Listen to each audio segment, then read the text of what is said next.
રાધે રાધે. દેશ વિદેશમાં રહેતા મારા વાલા દર્શક મિત્રોને મુકુંદ જોશીના જય શ્રી કૃષ્ણ અને જય માતાજી. એક નવા વિડીયો સાથે ભક્તિ વેદિકા યુટ્યુબ ચેનલમાં આપનું હૃદયથી સ્વાગત છે. આજે જોઈશું આપણે શનિ ગુરુનો પાવરફુલ કેન્દ્ર યોગ. 15 જૂનથી આ 3 રાશિઓને લાગશે લોટરી. વૈદિક જ્યોતિષ શાસ્ત્રમાં શનિને સૌથી પ્રભાવશાળી અને કર્મ ફળદાતા ગ્રહ માનવામાં આવે છે. શનિ ધીમી ગતિએ ચાલતો ગ્રહ છે અને હાલ તે મીન રાશિમાં ગોચર કરી રહ્યો છે, જ્યાં તે જૂન 2027 સુધી રહેશે. આ સમયગાળા દરમિયાન શનિ અન્ય ગ્રહો સાથે યુતિ અથવા દ્રષ્ટિ સંબંધ બનાવીને અનેક શુભ રાજયોગોનું નિર્માણ કરશે. આવા જ એક શુભ યોગનું નિર્માણ 15 જૂનના રોજ સાંજે 7:57 કલાકે થઈ રહ્યું છે, જ્યારે શનિ અને ગુરુ એકબીજાથી 90 ડિગ્રીના અંતરે રહીને કેન્દ્ર યોગ બનાવશે. આ પાવરફુલ યોગ અમુક રાશિના જાતકો માટે અચાનક અને બમ્પર ધન લાભના યોગ લઈને આવી રહ્યો છે. ચાલો જાણીએ કઈ રાશિઓ આ ભાગ્યશાળી યાદીમાં સામેલ થઈ રહી છે. પહેલી રાશિ છે મેષ રાશિ. મેષ રાશિના નામાક્ષર છે અલ અને ઈ. મેષ રાશિના જાતકો માટે શનિ ગુરુનો આ કેન્દ્ર યોગ અત્યંત લકી સાબિત થઈ શકે છે. આ સમયગાળો તમારા માટે વિવિધ ક્ષેત્રમાં અપાર સફળતાના દ્વાર ખોલી શકે છે. ભલે તમને થોડી આળસનો અનુભવ થાય, પરંતુ તેની સામે લડીને આગળ વધવાની તમારી દ્રઢતા જ તમને સફળતા અપાવશે. કાર્યક્ષેત્ર અને નોકરીમાં તમને અપાર સફળતા મળી શકે છે. કાર્યક્ષેત્રમાં આવતી તમામ અડચણો દૂર થશે અને પ્રમોશનના યોગ બનશે. વિદેશમાં નોકરી મેળવવાનું તમારું લાંબા સમયનું સપનું પણ આ સમયગાળામાં પૂરું થઈ શકે છે.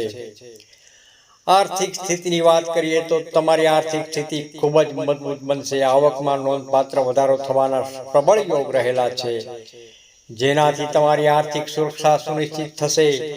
ધર્મ અને સમાજની વાત કરીએ તો ધર્મ કર્મના મામલાઓમાં તમારો ઝુકાવ વધશે અને ધાર્મિક યાત્રાઓ કરી શકો છો, જેનાથી માનસિક શાંતિ પ્રાપ્ત થશે. સમાજમાં તમારું માન સન્માન વધી શકે છે અને પ્રતિષ્ઠામાં વૃદ્ધિ થઈ શકે છે. વ્યવસાયની વાત કરીએ તો વેપાર કરતા જાતકો માટે પણ પ્રગતિના ઉત્તમ યોગ રહેલા છે. નવા સોદાઓ અને રોકાણથી સારો લાભ થઈ શકે છે. કર્ક રાશિ. કર્ક રાશિના નામાક્ષર છે હ તેમજ ડ. કર્ક રાશિના જાતકો માટે ગુરુ શનિનો આ કેન્દ્ર યોગ અત્યંત અનુકૂળ અને ફળદાયી સાબિત થઈ શકે છે. તમારા અટકેલા કાર્યો ફરીથી ગતિ પકડશે અને સફળતા મળશે. કાર્ય અને મુસાફરીની વાત કરીએ તો કામના મામલે અનેક યાત્રાઓ થઈ શકે છે, જે તમારા માટે ખૂબ જ લાભદાયી સાબિત થઈ શકે છે. વ્યવસાયિક દ્રષ્ટિએ આ પ્રવાસો નવા અવસરો લઈને આવશે. ધાર્મિક પ્રવૃત્તિની વાત કરીએ તો ધર્મ કાર્યના ક્ષેત્રમાં તમારો રસ વધશે અને તમે અનેક સારા અને પરોપકારી કાર્યોમાં જોડાઈ શકો છો, જેનાથી તમને આધ્યાત્મિક સંતોષ મળશે. આંતરરાષ્ટ્રીય અવસર. વિદેશ જવાની ઉત્તમ તકો મળી શકે છે, જે તમારા કારકિર્દી અને અંગત જીવનમાં મોટો બદલાવ લાવી શકે છે. સ્વાસ્થ્ય અને સંબંધોની વાત કરીએ તો તમારું સ્વાસ્થ્ય સારું રહેશે અને જીવનસાથી સાથેના સંબંધોમાં મધુરતા લાવશે. પારિવારિક સુખમાં વૃદ્ધિ થશે. શિક્ષણ અને સંતાનની વાત કરીએ તો ઉચ્ચ શિક્ષણનું સપનું પૂરું થઈ શકે છે.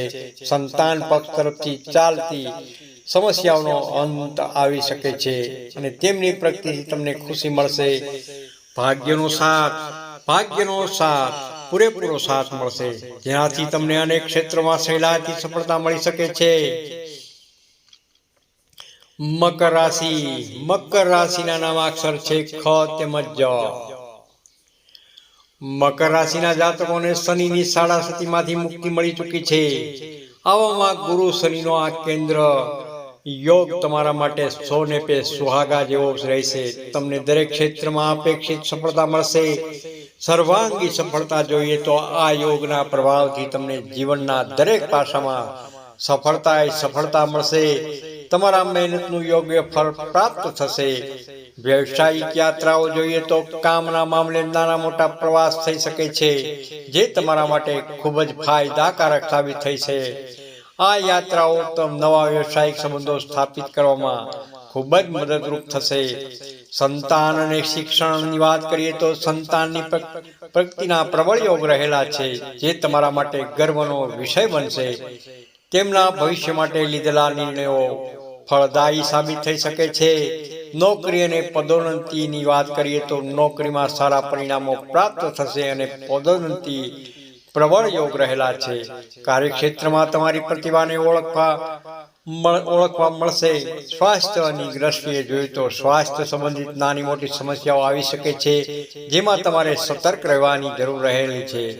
યોગ્ય આહાર અને દિનચર્યામાં જાળવવાથી તમે સ્વસ્થ રહી શકો છો. વેપાર અને નિર્ણયો તમારા દ્વારા લેવાયેલા નિર્ણયોથી વેપારમાં ખૂબ જ પ્રગતિ થઈ શકે છે. નવા રોકાણ અને વ્યાપારિક વિસ્તરણ માટે આ સમય અત્યંત શુભ રહેલો છે. આ યોગના પ્રભાવ 15 જૂનથી શરૂ થશે અને તેનો લાભ તમને આગામી સમય દરમિયાન જોવા મળી શકે છે.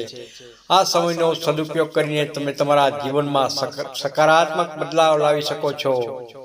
રાધે રાધે, જય શ્રી કૃષ્ણ. નોંધ: આ સામાન્ય રાશિફળ છે. દરેક વ્યક્તિની કુંડળીમાં ગ્રહોની સ્થિતિ અલગ અલગ હોય છે, તેથી તમારા વ્યક્તિગત જીવન પર તેની અસર અલગ હોઈ શકે છે. વધુ ચોક્કસ માહિતી માટે નિષ્ણાત જ્યોતિષની સલાહ લેવી હિતાવક રહે છે. રાધે રાધે, જય શ્રી કૃષ્ણ. તમને આ વિડીયો ગમ્યો હોય તો લાઈક કરજો, શેર કરજો અને ભક્તિ વેદિકા યુટ્યુબ ચેનલને સબસ્ક્રાઇબ કરવાનું ભૂલશો નહીં. અને હા, કોમેન્ટમાં હર હર મહાદેવ જરૂરથી લખજો.